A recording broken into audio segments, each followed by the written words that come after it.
STM Alarmes. Segurança eletrônica 24 horas. Confiança e tranquilidade próximos de você. Apresenta Programa da Regina.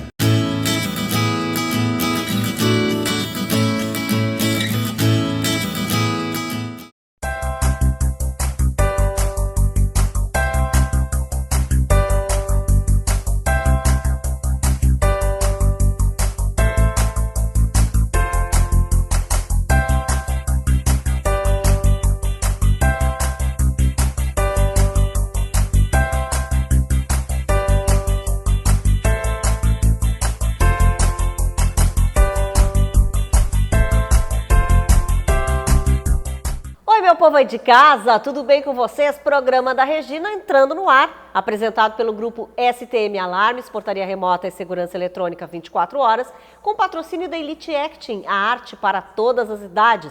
O patrocínio especial é da Simoneto Móveis Planejados, na Avenida Plínio Brasil Milano, 1689, também na Avenida Ipiranga, 7630, onde estamos hoje. Ambientes lindos e modernos, você sabe, só aqui na Simoneto. O programa da Regina é digital, você pode nos assistir em qualquer lugar do mundo, pelas redes sociais, pelo YouTube, onde o programa fica sempre disponível, podendo revê-lo quando quiser. E também pelo site do canal BATV. Bom, e agora você sabe, né? A gente tem que ver quais são os assuntos que hoje, passam por aqui.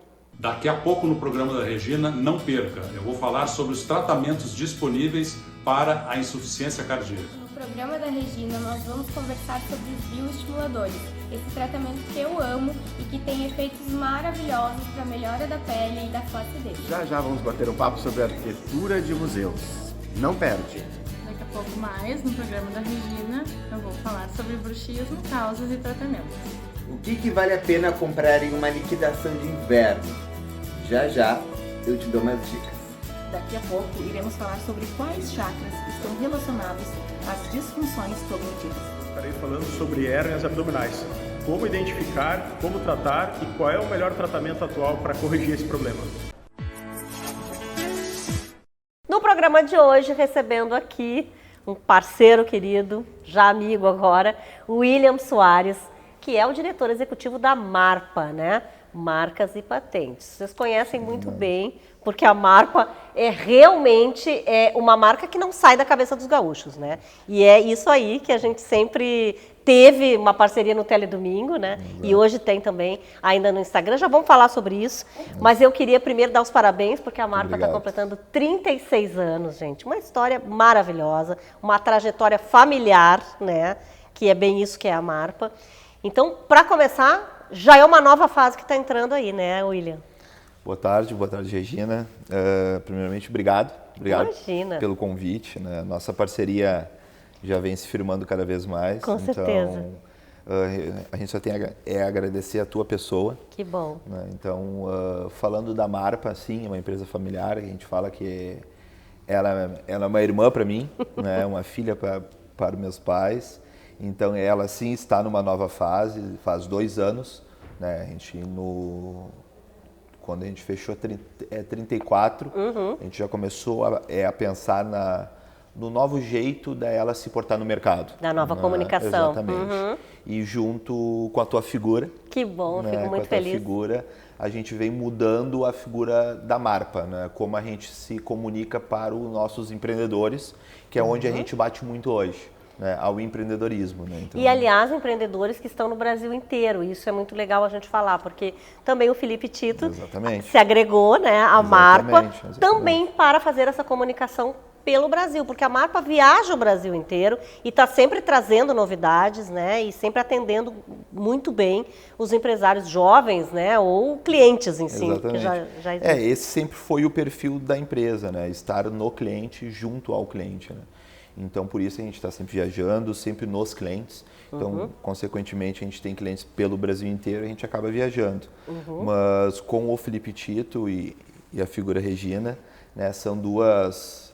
A gente, vamos dizer assim, uma palavra até forte, mas a gente ataca, né, de uma forma regional e nacional. Exatamente. Então, isso que é esse o perfil hoje, né? Então, a gente consegue pegar todos os públicos, mas sempre o nosso apoio ao empreendedorismo. Né? O seu Valdomiro já teve também no programa, né? Ainda era no outro cenário, mas o seu Valdomiro já conversou sobre isso, mas eu sempre gosto de marcar essa questão da família. Sim. Porque ainda tive esses dias, a gente gravou também, logo depois vocês vão ver, mas um café da manhã, uma coisa que eu achei sensacional, que foi o primeiro cliente da Marpa.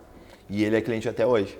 Isso é que é o mais legal. Exatamente, há 37 anos ele é nosso cliente. E começou também numa empresa familiar, começou com o pai, é um senhor hoje de acho 90 anos, né? E hoje está com esse senhor à frente da empresa e ele, juntamente com a Marpa, a gente continua dando toda a consultoria e assessoria para eles. Né? Pois é, isso é uma coisa legal que as pessoas às vezes acham, não, registrei minha marca e agora não tenho mais ligação nenhuma. Quer dizer, a pessoa continua. E, aliás, no caso deles, eles também entraram outras marcas. Outras marcas, produtos. porque uma empresa é um ser vivo. Né? Então, ela vai se modelando conforme o mercado ele vai mudando e a gente tem que ir se adequando à nova fase. Então, e por isso a Marpa bate muito na consultoria e assessoria. Né? Isso hoje é o trabalho da Marpa. E é muito legal essa valorização que vocês tiveram com o primeiro cliente, né? Sim, mostrar nessa segunda fase como é que tudo começou. Exato. E até não quero dar spoiler aqui, não vou contar o nome do cliente, né? Porque depois vocês vão ver nas minhas redes sociais, nas redes sociais da Marpa, esse papo e esse encontro que foi muito legal. Bonito, muito William, que muitas fases venham, tá, da Marpa, que Obrigado. eu possa estar com vocês, Com claro. certeza. O espaço aqui também está aberto à Marpa. Muito obrigado. Tá bom? Obrigada por hoje. Obrigado mesmo. Valeu. Obrigado.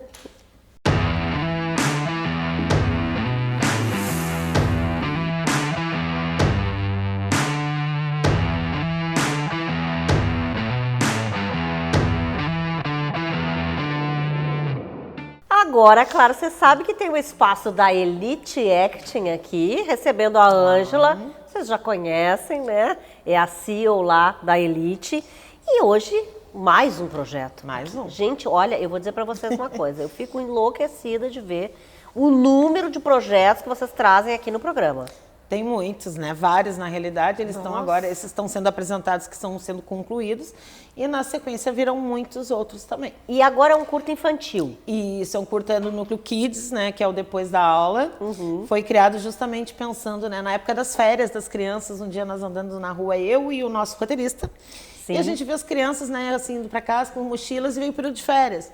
E a gente pensou, o que aconteceria se uma turminha delas ficasse presa dentro de uma escola? O que elas fariam? Aí veio a ideia do Depois da Aula do curta.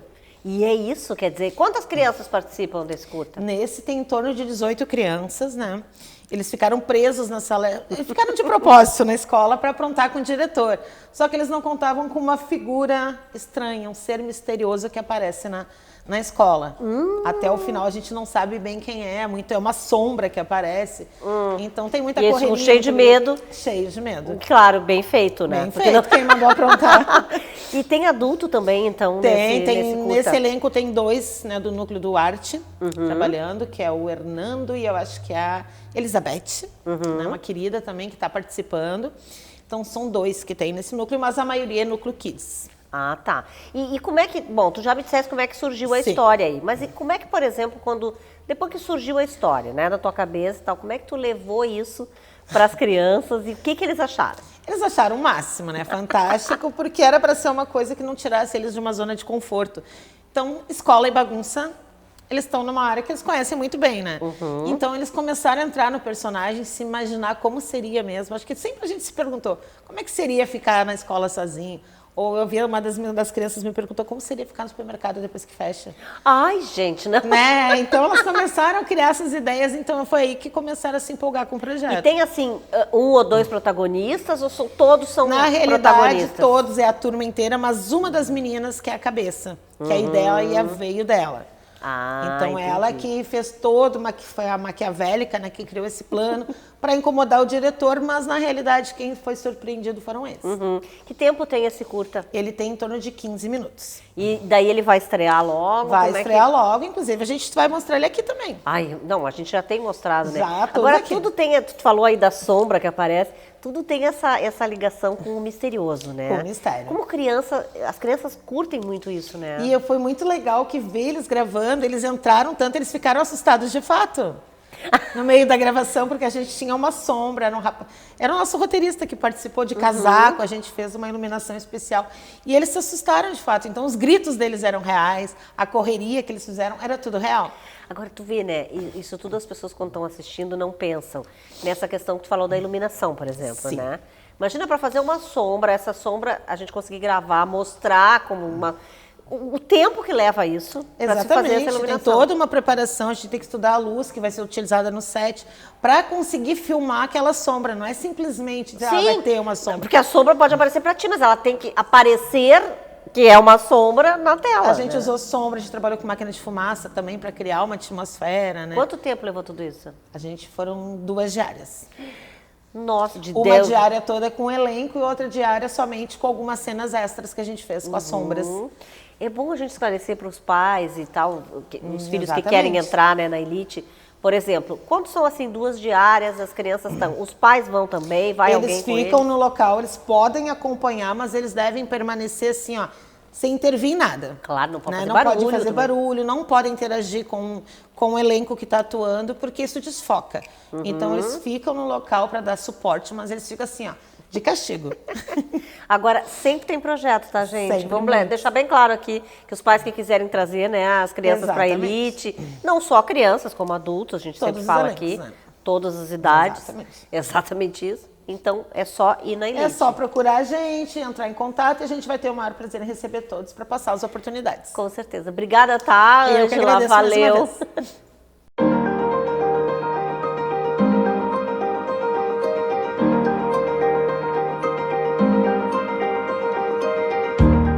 Novamente aqui hoje com o Dr. Noslen Rodrigues, né? Vocês já conheceram domingo passado, ele que é especialista, né, na parede abdominal, principalmente focado em hérnia e cirurgias minimamente invasivas.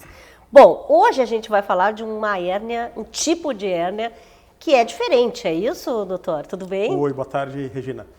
Sim, esse tipo de hérnia é uma hérnia que geralmente a queixa do paciente é aquela azia, aquele refluxo, eventualmente um desconforto pós-alimentar. E geralmente esse problema pode ter vínculo com uma hérnia, que é essa questão que pode dar um refluxo no paciente. Tá, então quer dizer que o refluxo que a gente acha que é uma coisa simples, pode não ser tão simples assim.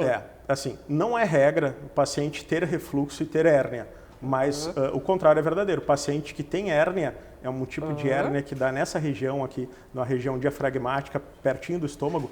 Geralmente, alguns tipos de hérnia podem vir acompanhados com sintomas de refluxo. O refluxo ácido, principalmente, que é aquele que dá os sintomas de azia, que pode dar um amargo na garganta, principalmente quando depois de uma noite de sono.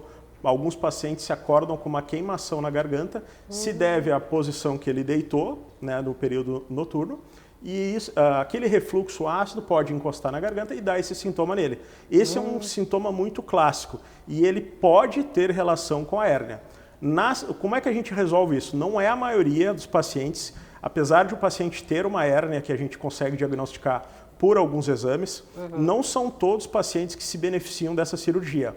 Mas os pacientes que se beneficiam dessa cirurgia, a gente faz uma cirurgia de correção dessa hérnia. Geralmente eu faço por cirurgia minimamente invasiva. Junto com a correção da hérnia, a gente faz uma confecção de uma nova válvula, porque o estômago nessa região de entrada, ele tem uma válvula que com o tempo ela se torna incompetente, junto com o problema da hérnia. Então, além de corrigir a hérnia, eu utilizo a própria estrutura do estômago e faço uma confecção de uma válvula nova. Então, em cima da válvula que não está funcionando, essa válvula antiga, a gente constrói uma nova válvula em cima desse estômago que estaria doente até o período da cirurgia. Mas esse diagnóstico é, por exemplo, se a pessoa tem alguns sintomas, ela vai lá e como é que é? É rápido esse diagnóstico? É rápido, geralmente assim, o paciente tem, geralmente ele é dependente de omeprazol ou similares, ele está tendo uma péssima qualidade de vida, principalmente por conta do refluxo. Vou dar um exemplo. Eu operei agora semana passada um paciente que ela tinha uma hérnia muito grande e o desconforto dela era pós-alimentar. A hérnia dela, parte do estômago, cerca de 40%, tinha subido para dentro do tórax. Nossa Então, Senhora. o estômago estava do ladinho do pulmão e do ladinho do coração. O alimento que ela digeria era digerido no peito e não no abdômen, na região. Nossa. Então, E ela ficou quanto tempo assim? Muitos anos, uns 20 anos. Então, ela já tinha uma história de intratabilidade clínica, nem omeprazol, nem similares, nem os melhores remédios funcionavam nela, e o caso dela era totalmente elegível para a cirurgia. Então, E foi para robótica o caso dela? Não, esse caso, infelizmente, Foi não por vídeo? Foi por vídeo, infelizmente pelo custo da cirurgia que se tornou alto para ela. Mas as duas técnicas resolvem o problema de maneira minimamente invasiva e de maneira, quando bem indicada a cirurgia, de maneira duradoura. Ou seja, mas as pessoas têm que estar um pouco atentas a essa questão dos sintomas, né? Porque, meu Deus do céu, 20 anos e ela passando por esse trabalho todo podia ter resolvido tão rápido. Na verdade, sim, até não se trata de uma crítica, mas quando o paciente chega no consultório, às vezes é mais fácil dar um remédio antes de pedir um exame. Um exame que ela fez e que diagnosticou isso foi uma endoscopia, um exame extremamente simples que eu não faço, mas, nossa, é um dos exames que se mais realiza hoje no mundo. Então, com um exame simples de endoscopia, um endoscopista bem treinado consegue ver bem certinho por dentro do estômago e do esôfago o que está acontecendo com aquela hérnia, qual a dimensão aproximada do tamanho dela. Agora, a gente não tem, eu estava comentando com o senhor antes, a gente não tem aqui dados estatísticos, né, de casos de hérnia no Brasil, mas é no exterior. Mas pelo que eu vejo, são muitos casos, né? Nós aqui no Brasil, a gente tem uma literatura muito deficitária em relação a processamento de dados. Então, nós acabamos ficando refém da literatura norte-americana. Então, eles têm, tanto em artigos quanto em livros, eles têm um enfoque muito maior nessa parte acadêmica. E nós, no Brasil, infelizmente no Brasil, nós temos uma dificuldade em ter dados sobre hérnias. Bom, doutor Noza, então tá, né? A gente aos poucos vai trazendo aqui essas informações todas para o nosso telespectador. Obrigada mais uma vez. Muito obrigado, Regina. Obrigado. Tá bom. Obrigado a todos. Boa tarde.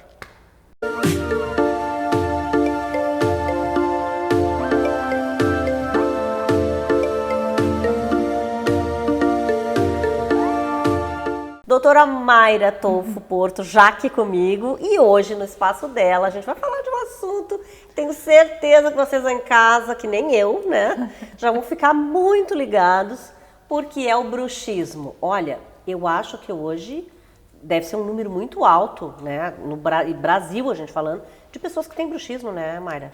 Sim. É muito comum. Depois da pandemia, assim, a gente percebe no consultório que aumentou de uma maneira enorme, assim, a quantidade de pacientes que necessitam de tratamento para o bruxismo por causa das tensões que acabaram surgindo por conta, né, de ficar em casa há muito tempo, né? Então... Tá, quer dizer, o bruxismo, então a gente precisa explicar isso, porque às vezes as pessoas dizem, porque é o dente, não sei o quê. Não, na verdade é uma tensão muscular que acaba aqui, né, entrando na boca, no dente, e a gente não consegue controlar. Sim, o bruxismo é um excesso de carga de toda essa musculatura que acaba resultando em problemas dentários, né? Em apertamento dos dentes, em ranger os dentes. Né?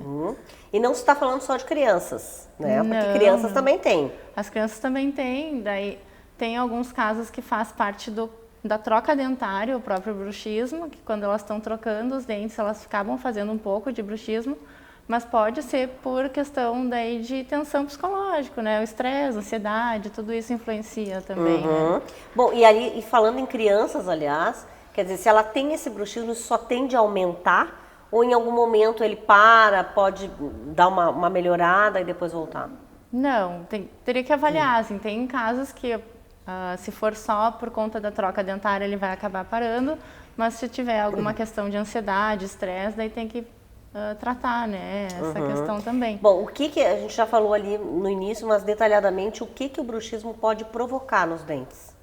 Então, pela questão do apertamento e de ranger os dentes, eles vão diminuindo de tamanho, né, literalmente, e além disso a gente pode ter trincas, fraturas, até perdas dentárias por conta dessa força excessiva, né, que a gente tem entre os dentes. Bom, e aí a gente tem, quais são os tratamentos hoje para o bruxismo? Então, o bruxismo, na verdade, a gente não faz um tratamento, né? Tipo, se usa uma placa para relaxar a musculatura, para evitar que todo esse excesso de carga mastigatória gere mais apertamento e gere mais problemas dentários. Mas a placa miorrelaxante, ela serve mais para relaxar a musculatura, não é um tratamento definitivo, na verdade. Né? Bom, mas agora eu vou ter que falar o seguinte, que a placa é um drama. Porque eu tenho bruxismo e eu não consigo usar essa placa, porque eu acho muito... Eu já tenho dificuldade de dormir. Então, eu não consigo relaxar e aquilo aperta. Mesmo que já fizeram vários ajustes e tal, não adianta. Como é que a gente pode fazer? Então, tem outros tipos de materiais também? Existem vários tipos de placas, né? Então, assim, pacientes que não se adaptam à placa de bruxismo básica, vamos dizer assim, a que mais se usa, a gente tem várias outras maneiras de tratar, né? Não é enrijecido esse tratamento, né? Porque é complicado, né? Tu sabe que dormir... Se isso vem da tensão e tu não consegue relaxar, não fica mais tenso ainda. Porque tu daí fica preocupado com aquela placa. Gera um outro estresse daí, né? Diz que as pessoas, inclusive, têm o costume, às vezes, de tirar aquilo dormindo. Sim. Já encontraram placa no chão, já encontraram placa... no meio da cama, né? Comum, exatamente. Assim, né? Mas eu vou te dizer que eu ainda prefiro que o paciente use metade da noite do que ele nunca use. Eu ainda acho que é melhor ele usar uma parte do sono, a primeira parte do sono ali que a gente tem, o sono profundo, que realmente faz o bruxismo, o apertamento dentário. Usando aquela primeira fase do sono ali já dá um alívio, vamos dizer, para a musculatura, né? E os sinais do bruxismo, a pessoa chegou no consultório, nem é para tratar isso, mas tu já consegue detectar, né? Tem vários sinais que nos mostram, até nos dentes a gente consegue ver, mas o paciente, quando vem para tratar o bruxismo, tem muita dor de cabeça, né? Dor nessa região aqui, dor no pescoço, às vezes também. Então, isso tudo a gente vai captando. Quer dizer, já são sintomas importantes que a gente tem que pensar, né? Sim, exatamente. Então tá, Mayra, te agradeço aqui. Bom, eu vou tentar, tá, gente? Conversar, inclusive, com a Mayra sobre essa placa aí, porque a minha não funciona. Tá muito difícil. Obrigada. Imagina. Gente, vamos falar lá daquele seu jardim de inverno, né? Nós estamos pegar um solzinho, tomar um chimarrão, então, mas tem que ter aquele móvel especial, aconchegante, que te abrace, né? E isso você encontra na Lemers, com certeza, além de serem móveis lindos. E ó, preço bem mais baixo. Dá uma olhada.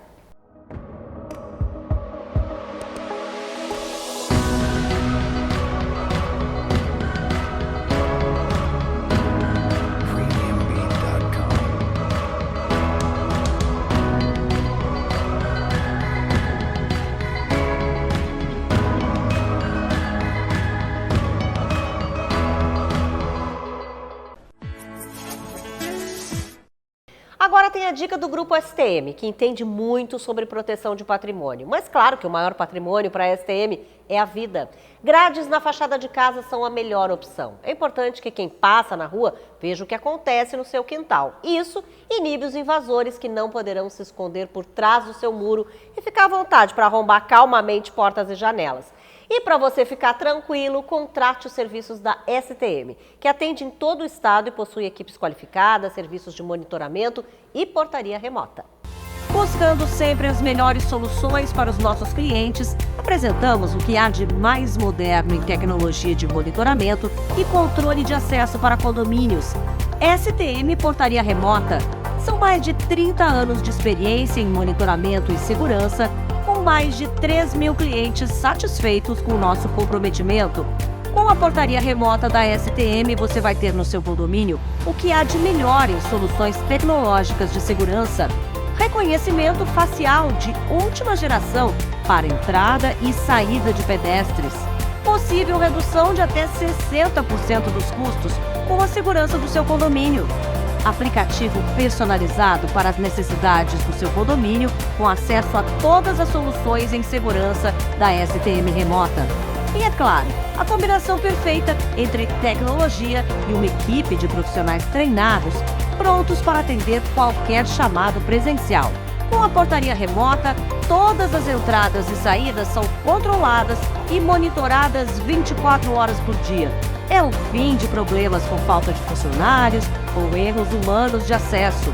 O controle é feito por uma central de monitoramento 24 horas em nossa base de atendimento remota, preparados para resolver as demandas condominiais. STM Portaria Remota, seu condomínio mais seguro com o menor custo.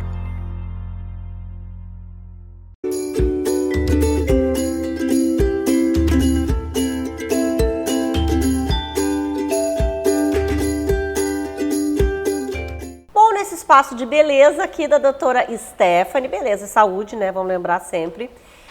Falamos domingo passado sobre a questão da flacidez e quando ela acaba sendo indicação para cirurgia plástica, mas hoje a gente vai falar dos procedimentos que são possíveis, né? Que são os bioestimuladores de colágeno, que aliás estão cada vez mais evoluídos, né, Stephanie? Com certeza, e é um tratamento que eu amo, sou fã de carteirinha, porque eu fiz em mim mesma, com resultados excelentes, então eu falo com propriedade desse tratamento. Além de ter me feito de teste, né? Porque testei todos e aí a partir disso defini também quais são melhores para quais regiões. Mas isso, claro, vai depender da pele do paciente, do grau de flacidez desse paciente. Mas é importante entender que os bioestimuladores de colágeno, o que eles fazem? Tá? Nós temos células na nossa pele, na camada mais profunda da derme, que são os fibroblastos. São os responsáveis por produzir o nosso colágeno natural, que é o que dá elasticidade e firmeza à nossa pele. A partir dos 30, 35 anos, mais ou menos, nós temos uma baixa na produção desse colágeno, nós já não produzimos mais. Por isso que a gente brinca que nada como ser bebê, né? Recém-nascido e cheio de colágeno. É verdade. Quanto colágeno? Quanto colágeno. E aí, depois dos 30, quando tem essa baixa na produção, a pele começa a apresentar maior flacidez, atrofia, fica mais fina, né? Sangra mais fácil, então aquelas batidinhas que sangram fácil. E os bioestimuladores, eles estimulam o fibroblasto a voltar a produzir. Então é por isso que a gente indica a partir dos 30, 35 anos iniciar os tratamentos com bioestimuladores, seja para face, quanto para pescoço ou áreas onde a pessoa teve um emagrecimento e tem maior flacidez. Interno de braços, o abdômen da pós-gestação ou por um emagrecimento maior, interno de coxas, glúteos. Gente, o tratamento com bioestimulador para glúteo é maravilhoso. Sabe que eu não tinha ouvido falar ainda. Para dar aquela empinadinha no glúteo, para tratar a celulite. E tem que ser agora, né? Porque depois vem o verão. Sim, até porque os bioestimuladores, eles têm um tempo de ação. Tu aplica eles e eles ficam agindo de 3 a 6 meses. Eles ficam agindo no tecido até mais tempo do que isso, mas para tu ver o resultado é de 3 a 6 meses. Então é um tratamento sim que essa época do ano é ótima. Eu fiz ontem nos meus braços, inclusive. Pois é, e eu ia te perguntar isso, que aí são tipos diferentes, como tu disseste, de bioestimulador, né? Na verdade, muda muito a diluição. Nós temos uma diluição, o mesmo produto pode ser usado no rosto ou no corpo. O que muda é a diluição. A diluição corporal é um pouco diferente.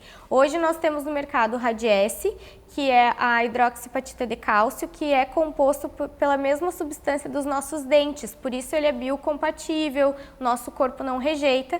Nós temos também o ácido polialilático, que é comercialmente conhecido como Sculptra e como Eleva, são duas marcas grandes, que também é biocompatível, bioidêntico. Então, eles produzem esse estímulo na nossa produção natural de colágeno, com melhora da firmeza da pele, da elasticidade, melhora a aparência das estrias, melhora a aparência das celulites, porque muito da celulite é por flacidez. E é legal a gente falar também que é minimamente invasivo, né? Sim, a aplicação é super confortável, é com cânula, sabe? É super segura também, não tem maiores contraindicações. Então é muito legal, é um tratamento, é uma possibilidade para melhora da pele, da flacidez, das estrias, da celulite, que tu resolve no consultório com aplicações confortáveis. Então é um tratamento que realmente eu sou muito fã. Sabe que é uma curiosidade que eu tenho? Homem também tem flacidez? Claro que sim. Porque a gente só vê mulheres tratando flacidez, né? Mas se vocês procurarem na internet o Johnny Kinney, foi muito elogiado porque ele está muito bem, apesar do passar dos anos e da idade, e ele fez um vídeo falando que ele não fez preenchimento, harmonização ou coisas assim, mas que ele vem tratando ao longo de muitos anos com bioestimuladores de colágeno. Esse é o segredo, o tratando, né, ao longo dos anos. Por exemplo, quando eu fiz a bariátrica, quando eu comecei a emagrecer os primeiros 7 quilos, eu já comecei a aplicar os bioestimuladores em interno de braços, face e pescoço. E aí, conforme eu fui emagrecendo, eu fui continuando. E agora eu faço uma manutenção, que é anual ou a cada 2 anos, dependendo da localização do tratamento. Então é bem legal. Então tá, procurem a doutora Stephanie, olha que verão. Tá aí, né, gente? Como Tá que ela aí, falou. agora é a melhor hora. Exatamente. E rosto também, óbvio, né? Não é só Rosto no corpo, também. mas rosto também. Obrigada, Stephanie. Até domingo que vem. Até. Gente, a gente vai pro intervalo, tá? O programa da Regina, você sabe, é apresentado pelo Grupo STM Alarmes, né? Portaria Remota e Segurança Eletrônica 24 horas. Patrocínio da Elite Acting, a arte para todas as idades. E o patrocínio especial da Simoneto Móveis Planejados, na Avenida Plínio Brasil Milano, 1689. Também aqui na Ipiranga, 7630. Ambientes lindos, maravilhosos e modernos, você sabe, só aqui na Simoneto.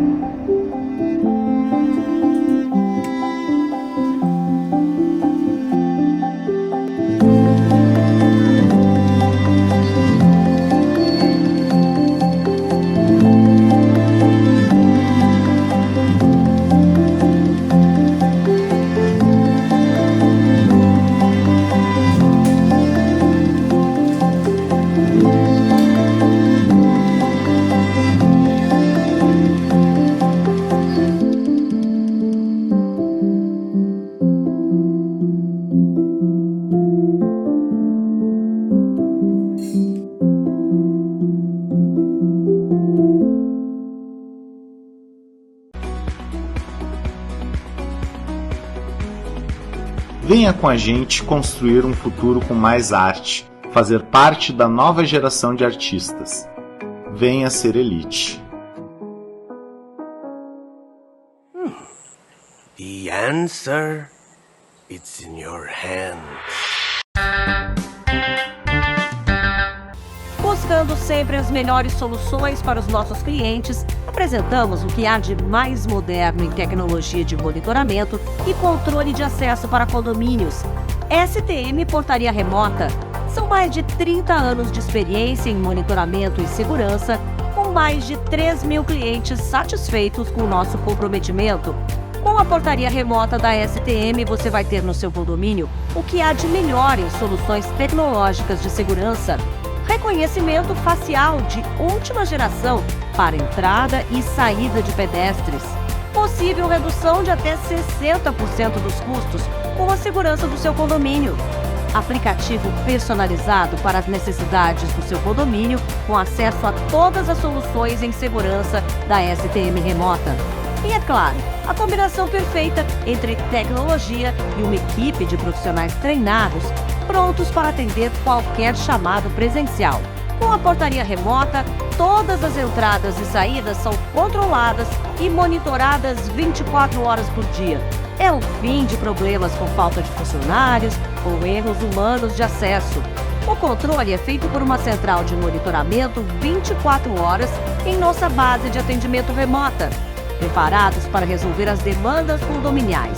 STM Portaria Remota, seu condomínio mais seguro com o menor custo. A vontade de comer um docinho não avisa quando chega. E nem precisa, porque a PH Doces tem uma variedade incrível para você escolher. E vai desde um bolo caseiro com vários tipos de coberturas, ao bolo gelado e até as delícias que você ama no pote. Se você também quiser encomendar a sua torta de aniversário, a gente faz de 8 a 70 fatias. Tortas salgadas? Também temos, claro, e com vários recheios. Visite a PH Doces no bairro Menino Deus. Não deu para ir na loja? Tem teleentrega. Prefere saborear as delícias em casa? Temos delivery. Escolha a PH Doces e adoce a sua vida.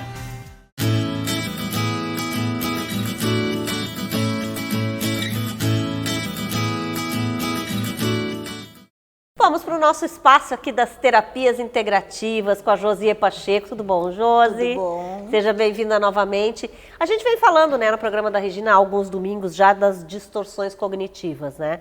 E hoje a gente vai para mais alguns itens aí, começando por previsão do futuro e vitimização, é isso? Isso, Regina, boa noite pessoal de casa. As distorções cognitivas são os nossos pensamentos disfuncionais, né? Como eu venho falando aí nos programas anteriores.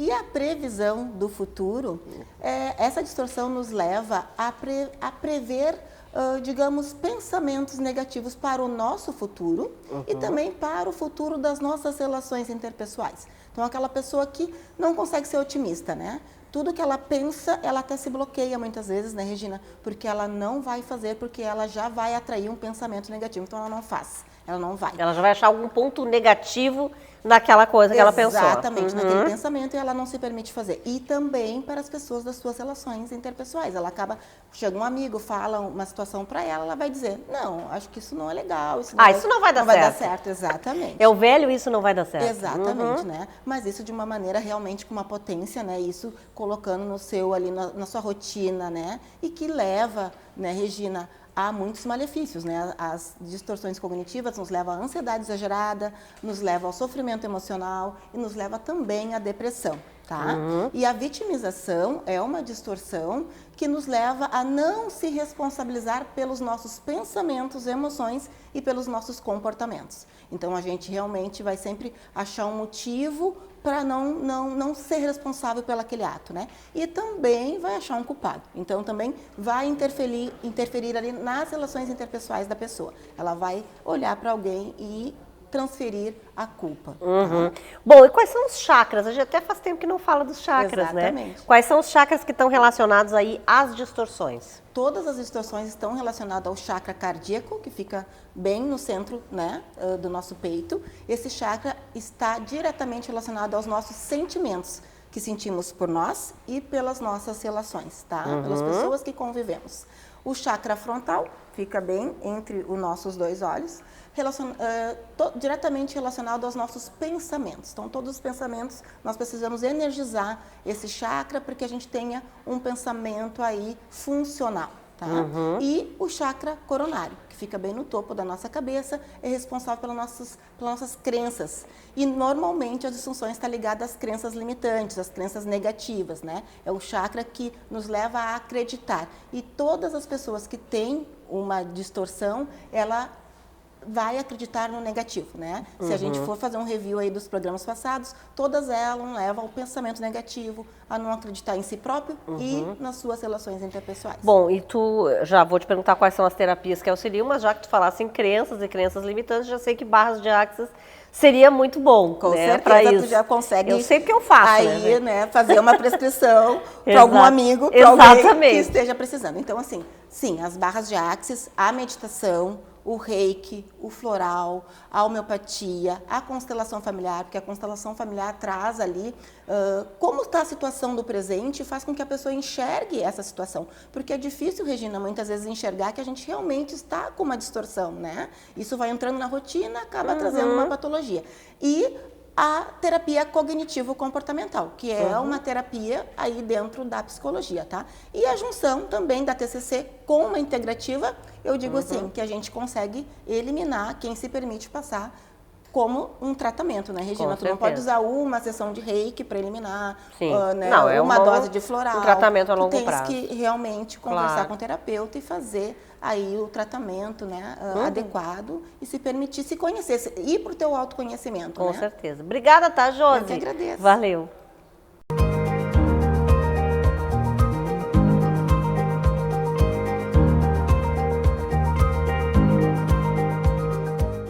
Novamente visitando aqui o consultório do Dr. Gilberto Laorgue Nunes. Claro, né? Para mais informações, como sempre, sobre o nosso coração. Agora a gente não tem mais esse problema aqui nesse programa da Regina, né, doutor? Porque a gente tem muita informação sempre, tem novidades, tem novas experiências, enfim.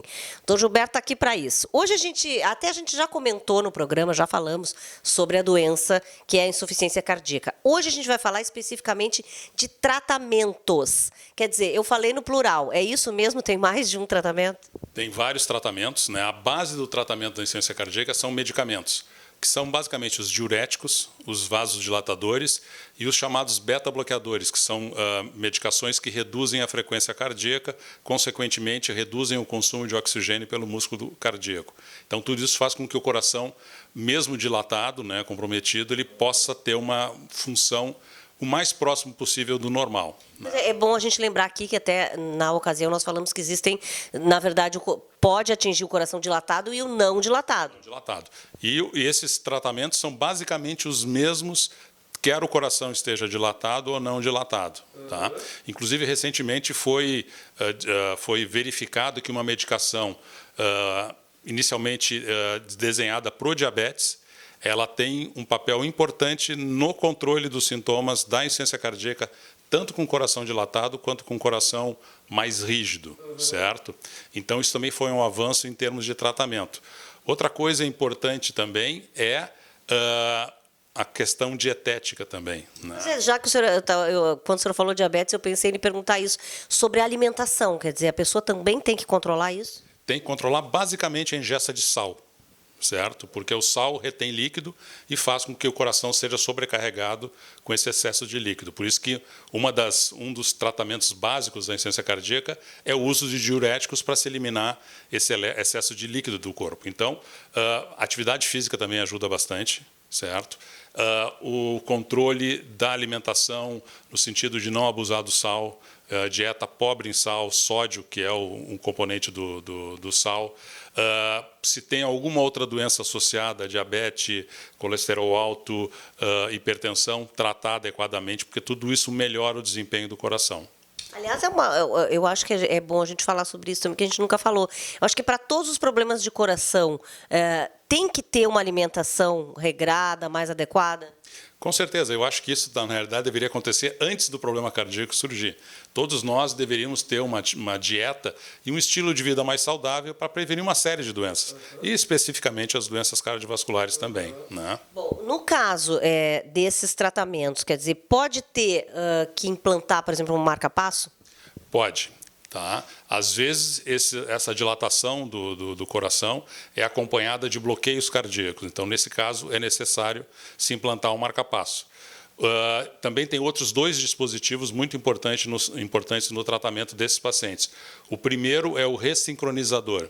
Então, em pacientes que têm algumas alterações, uma dissinergia entre a contração dos átrios e dos ventrículos, se implanta uma espécie de marca-passo que faz com que esse sincronismo melhore. E isso, muitas vezes, faz uma melhora clínica extremamente importante.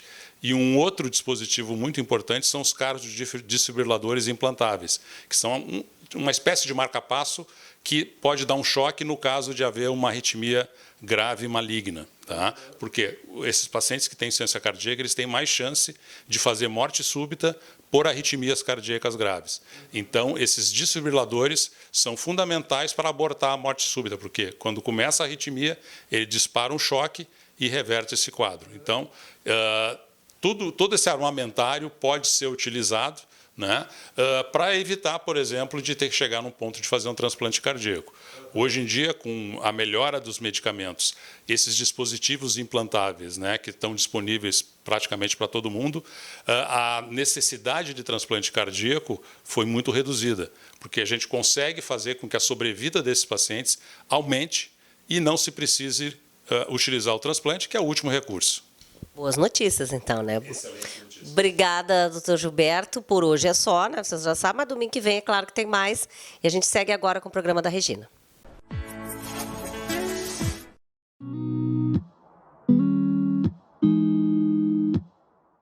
No Dia dos Pais, celebramos aqueles que moldam o nosso caminho com amor e dedicação. É um dia de reconhecimento, de olhar para trás as memórias compartilhadas e olhar para frente com esperança. Aos pais, figuras que nos inspiram, ensinam e apoiam, desejamos um feliz e emocionante Dia dos Pais. Que essa jornada de amor e cumplicidade continue a se fortalecer. Feliz Dia dos Pais!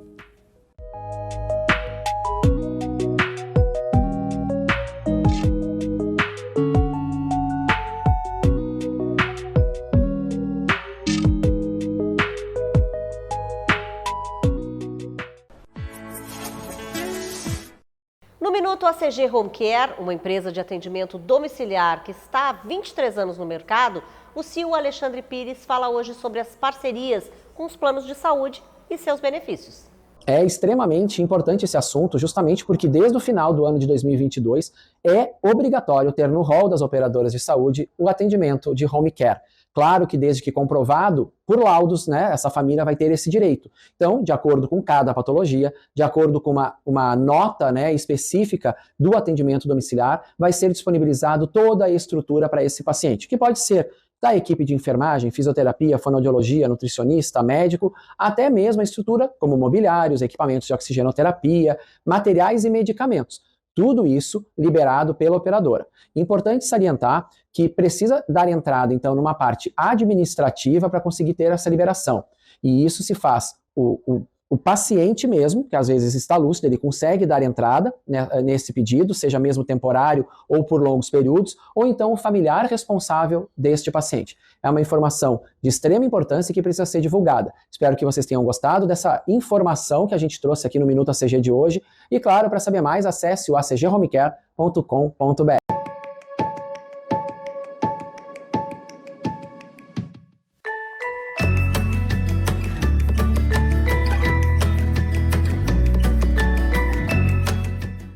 Hoje a gente recebendo então novamente aqui os nossos amigos arquitetos, que a gente apresentou domingo passado, foi a estreia deles, né?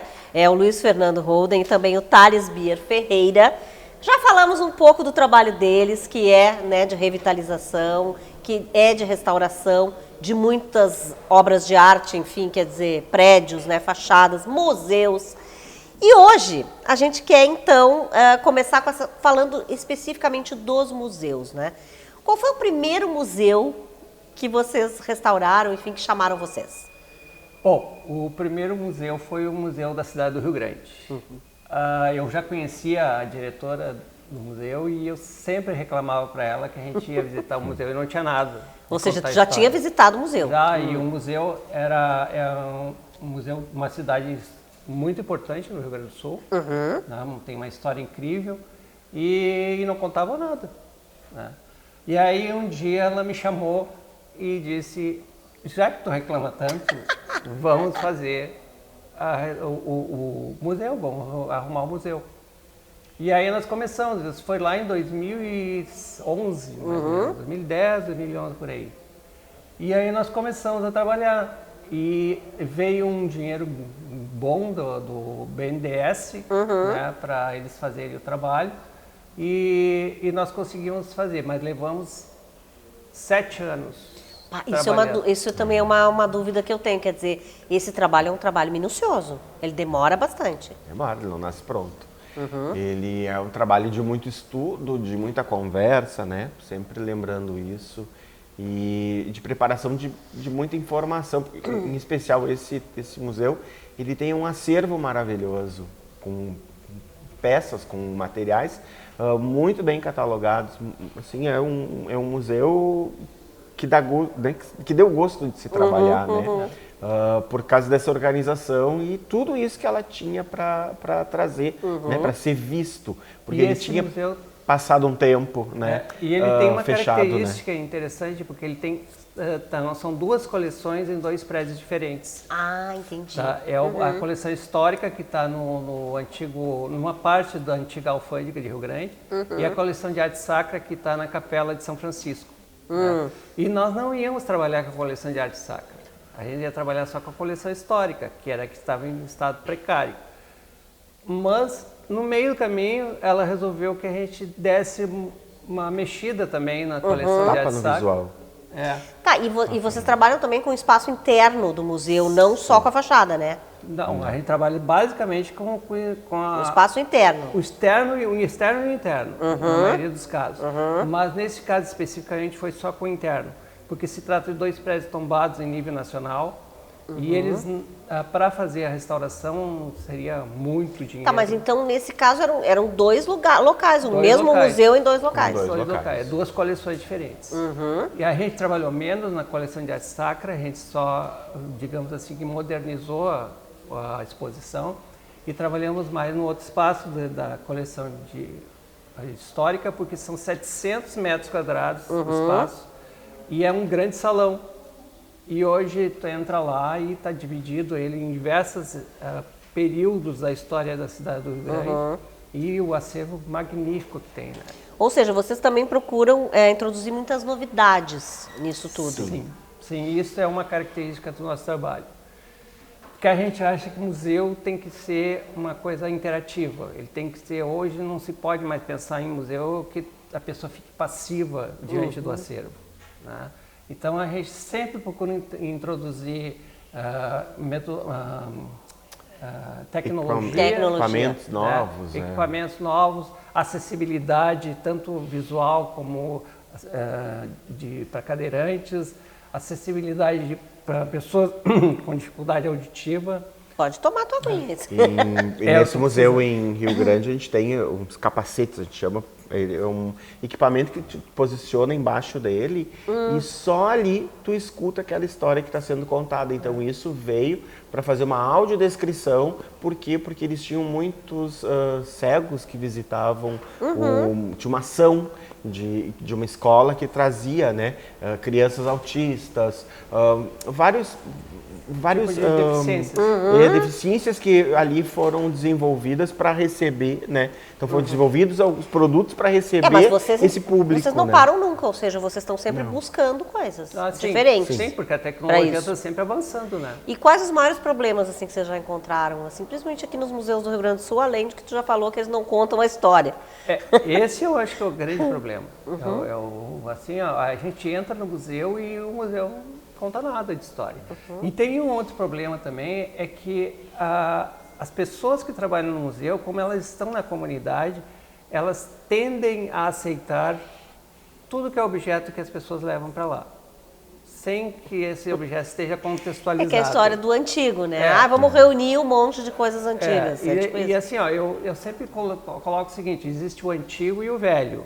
O antigo é o que tem contextualização, tem uma história para contar. O velho é um descarte, né? E muita gente acha que o museu é local de descarte. Pois é, e eu ia te perguntar sobre isso, porque a gente ouve muito as pessoas falarem assim, mas os museus dificilmente atraem o público hoje, eles já se esvaziaram e tal. Mas é como tu disse, quer dizer, quando tu vai para fora do Brasil, tu vai visitar museu. Exatamente. Então, não está fechando, né? Essa conta não fecha. Não está fechando, mas a gente tem que ver... Desculpa.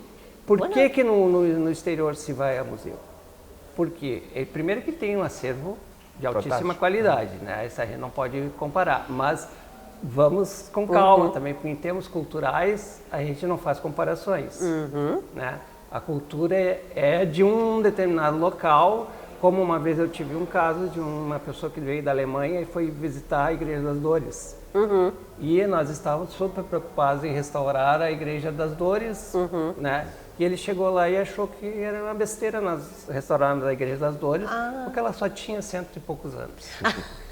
Né? Uma jovem sem Imagina, então, essa questão da relatividade cultural que existe. Então a gente vai visitar os museus na Europa, mas também porque tem atrações, os museus são interativos, os museus... isso que vocês buscam, com certeza. E a gente busca aqui também. Sim, aqui, é isso que eu digo, Nós isso que vocês buscam. Os nossos museus têm que deixar de ser um lugar passivo. Né? Bom, a gente vai fazer questão, tá, de mostrar sempre no programa da Regina, dessas interatividades e todas essas coisas, falar sobre isso, porque eu acho que isso também vai mudar um pouco esse caminho, né? Assim esperamos. Isso, com certeza, esse é o nosso objetivo. Obrigada de novo, domingo que vem tem mais. E agora a gente vai para a moda masculina com o Adriano Sescani.